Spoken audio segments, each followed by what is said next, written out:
everyone, thank you for joining us today.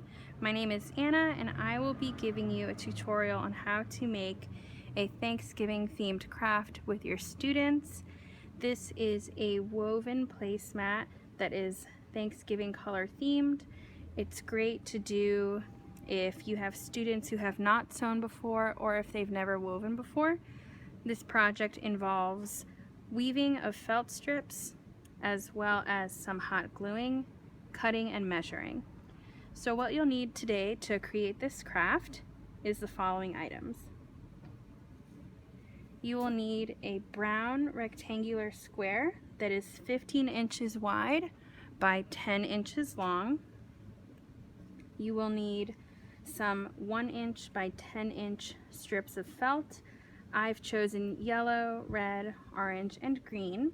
You'll need a pair of scissors, some chalk to do some marking, as well as some glue for your hot glue gun. I've also cut out some felt leaves in golden yellow, red, and bright yellow. We've also cut and glued an acorn in tan felt, and then we glued the acorn top. We just freehand drew it. You can let your students do this as well. So the first step of this is going to be some measuring. So I have pre-cut the 15 by 10 inch rectangular square of felt. What you will need to do is take a ruler. I have a clear ruler here that's pretty helpful, but if you have a regular ruler, that is also fine.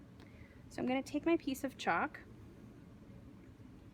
and we're going to measure 2.5 inches in and 1 inch down.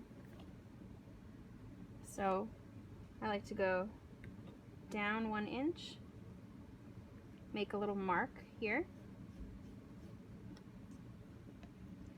and then I'll connect that at the 2.5 inch point right here. I'll make a little corner, and you're going to do that at every corner of your brown felt strip. So we'll go to this side, measure 2.5 inches in, 1 inch down, create a little corner, do the same thing at the bottom, 2.5 inches in, 1 inch up, and the same thing for the last corner, 1 inch up and 2.5 inches in. The next set of measuring that you're going to need to do is an inch down from your first marking, and you're going to mark, I believe it's 9 different marks from the corner. You're going to come down 1 inch, 2 inch, 3 inch, 4 inch, 5 inch, 6, 7 inches, and you're going to just make a little dash. So you have 1, 2, 3, 4, 5, 6, 7, 8 little dashes on both sides.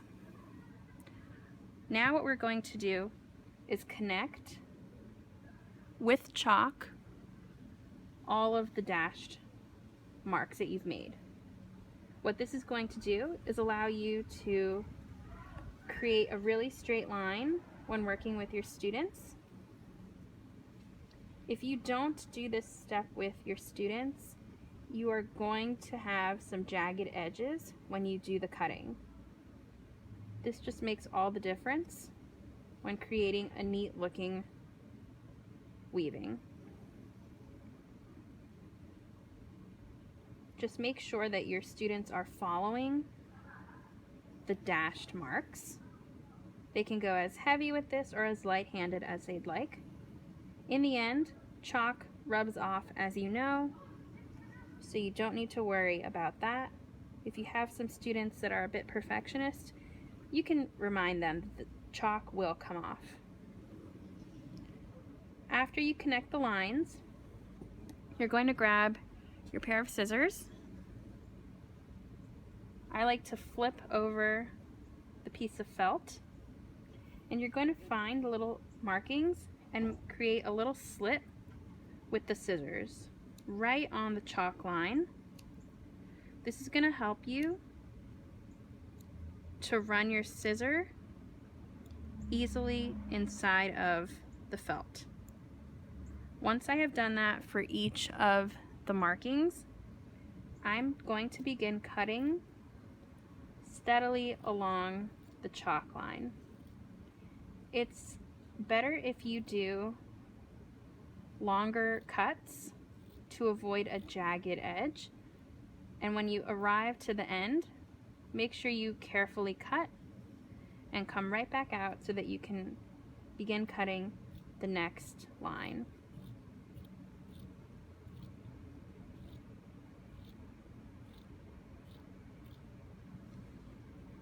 And you want to check that there's nothing underneath your felt placemat piece, because it would be a shame if your students cut through any of your prepped pieces. You can do this in advance for your students if you'd like. That might be a good option, especially if you have a class with more than 6 kids at a time. But if you have older kids, I'm sure that they are capable of cutting nice straight lines.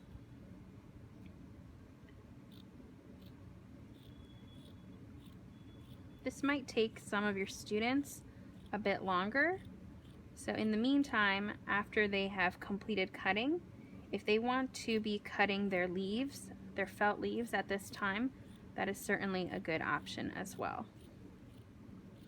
This is also a great craft to do on a fall day. You can show kids what the leaves are looking like outside if you're lucky enough to still have some, if it's not too cold where you are. And you can even have kids take the leaf and use the leaf as a template, but you don't have to do that. What I did was I did a stylized type of leaf, and you can do different variances of shapes as well when you do that. So now that I have all of my strips cut out, it's gonna look a little funny, but it'll look really cute in a little while. What I am going to do is create a sequence of colors that I find appealing. So for example, I'm going to do golden yellow, red, orange, and then green, and then repeat. It's okay if you don't end up with the same color, and you can play around too. This is also a great project to do, not even around the holidays. If you want to do a spring placemat or a Halloween one, go for it. So I have laid out my colors in the sequence that I would like. It just makes it easy for me, and I really recommend that for your students as well, so that they don't get confused with the sequence. If they want to do a random assortment or a placement, that is fine as well. So you're going to go and take this strip of felt, and these are actually 10.5 inches long. The reason that we added an extra 1/2 inch is because when you are weaving through all of the slits, it's actually shrinking the strip a little bit, so it's nice to have some extra cushion. And don't worry, you can always trim it at the end if you have way too much. So you're going to begin by placing the tip of your yellow felt strip over the first panel and under the second one. You're going to repeat this by going over and under from top to bottom. So I'm going over this strip, under the next strip, over the next one, under. And if this is your first time weaving, that's okay. You can always fix this if you find that there's a mistake. That's the real beauty of this project and weaving in general. So over this one, under that one, over this one, under that one. It also helps if you want to pin this down for your students. You can always pin across the top. I'm a bit used to this now, so I don't do that, but I certainly recommend it if you want to ensure that things don't move around too much for your kids. You can already start to kind of see the alternation as it comes together. I'm going to take my red piece, And now I'm going to alternate. So whereas before I began by going over the brown strip, I'm going to begin by going under it. Under the first panel, over the second one, and so on and so forth. This may be a bit confusing to some kids, so don't be surprised if you have to just help them maneuver around. And you can explain that mistakes are okay and that this is an easy fix. So how satisfying is that? It's already starting to come together. And you don't have to worry if this feels a bit loose, because all of the spaces are going to be covered by your strips as you weave them in. So let's alternate again. We're going to begin by going over the brown first panel, under the second one, over, under,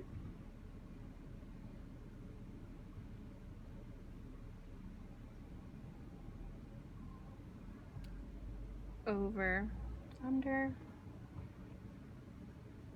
And if you notice that you have two colors touching each other, that is actually incorrect. So make sure if you notice that you're adjusting your pieces as you go. This is very relaxing for some people. And you may or may not know that weaving was actually the first computer. It is a craft that when you determine your ends, these are called the ends, and going horizontally is the weft. So this is the warp going up and down, and the weft, you weave from weft to right.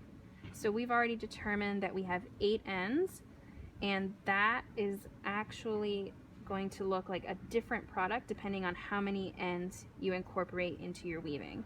How cool is that? Over and under.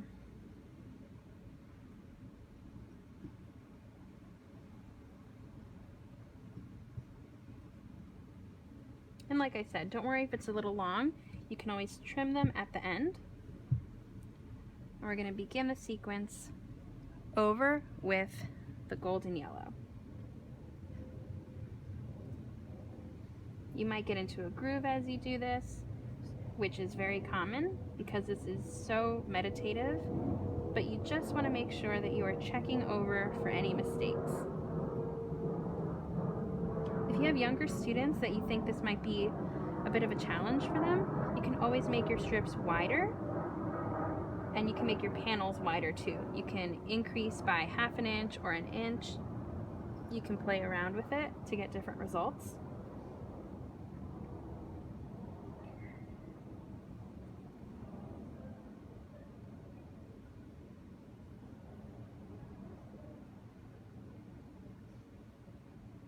And if you notice, it really hasn't been that long since we began the craft. What I recommend is showing each kid step by step through a demonstration, and then having them do the step right after you do the demonstration, so no one is left behind really.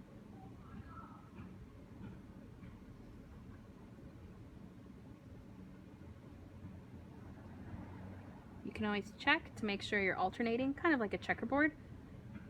Brown color, brown color, brown color through each row that you go.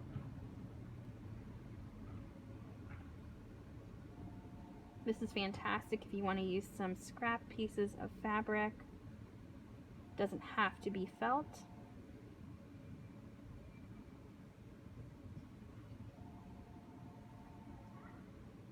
And you can move and adjust these over if you have to. That's actually pretty common that you'll have to do that, especially for some of your students. But luckily, if your felt is rigid enough like this, it should hold together fairly well. I'm gonna go under, over. Oh, I made a mistake, so let me adjust that.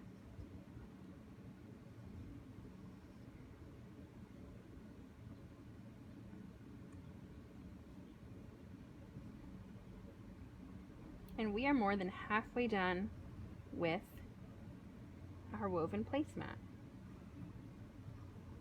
So I mentioned earlier that we do not need to do any sewing with this, but you certainly can.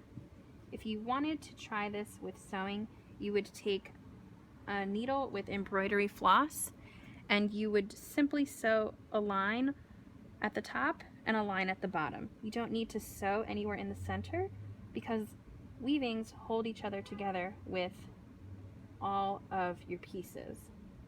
So I like to give it a nice gentle pat. Make sure that your felt strips along the top are flush with the edge of the brown felt. And now it's time to do some gluing. You want to keep a plate nearby that you don't really care too much about, or as we have a silicone mat that if you get glue on it, it's not so much of a problem because it dries really quickly.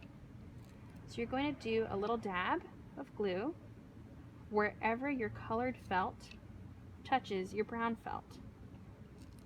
Make sure that you're doing this for your kids. It would be a shame to have your class or your workshop interrupted by any burns. And you can make sure to go over that in your rules that kids shouldn't really be touching or coming near the glue gun with their fingers. This dries pretty quickly. Give it a nice pat. Be sure to remove any strings of any hot glue as you go along. And I'm going to trim a little bit of the excess here so that it lines up nicely. And you can kind of see some of the chalk has started to fade away. You can always take a dryer sheet and mark it over and it'll come right off. Let's do the bottom part now. Grab your glue gun, and again, you're just gonna find wherever your brown felt meets your colored felt. Do a little glob of glue,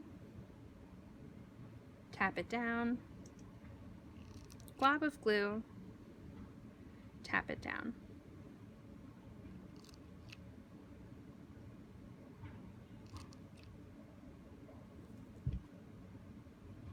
You can pull it down, just be careful not to burn yourself.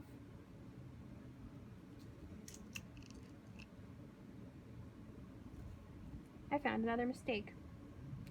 So I just have to tuck my green and switch it over.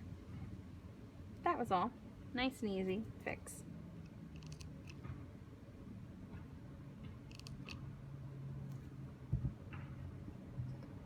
So cute. All right, the next step in this project, we are going to now refer back to our colored leaves. So I have a golden yellow, I have a red leaf, and I have a smaller bright yellow leaf. What I did here was I folded them in half when it was a square of felt, and I just started to cut scalloped edges, and as you can see, they match up pretty nicely, and then when you open it up, you have a leaf shape. So in the sample, what I did was I lined up the leaf, so it was kind of like a right angle on top of each other so that they form along the corner. So what I'll do is I will glue the first leaf down on the corner and then somewhere down here, because the last thing that you really want is for your leaf to start to come up during Thanksgiving dinner. Place another drop of glue, and again, this should dry relatively quickly. Getting rid of any glue strands as you go along. Place the last leaf up here. And because it's not so pretty to have a little part where you see the glue, what I'm going to do is put a little acorn on top. We have some tan teardrop shape with a little cap for the acorn. I glued that together, and now you glue the entire acorn over the corner of your leaf. Now we're almost done with our placemat. The last thing that we have left to do is to fringe the edges to give it a really rustic feel. So we're going to take our scissors. Make sure that you explain to your students that you're going to cut just before you start to meet any colors. You don't want to cut into the colors, or your weaving really isn't much of a completed weaving anymore. So be mindful of that. If you'd like, what you can do is take a ruler and make a small chalk outline for your students, a little dashed line, and that will help them to avoid cutting into your weaving. This can be as quick as you'd like. It helps if they look different variances in the width. Does not have to be exactly the same with every little strip that you cut. A nice touch that you can add, since this is a holiday keepsake that you can have your kids bring out every Thanksgiving year after year, is that you can even have them embroider the year and their name along the back. So I'm going to rotate this and start to cut. You do not need to cut a fringe under where the leaves are. Cut. And a totally optional part to this craft that you can do, you can cut a second piece of brown felt for the back of this. It would be the same width. It would be 15 inches wide by 10 inches long, and you can simply glue it to the back like a cover. And there you have it, your own Thanksgiving placemat. Your kids will be pretty impressed with how they were able to weave this together. You could even make some shapes of a turkey if you'd like. You can add some pom-poms here and there. However you'd like your class to personalize it, I highly recommend it. Thank you so much for joining, and I hope you enjoy your placemat workshop.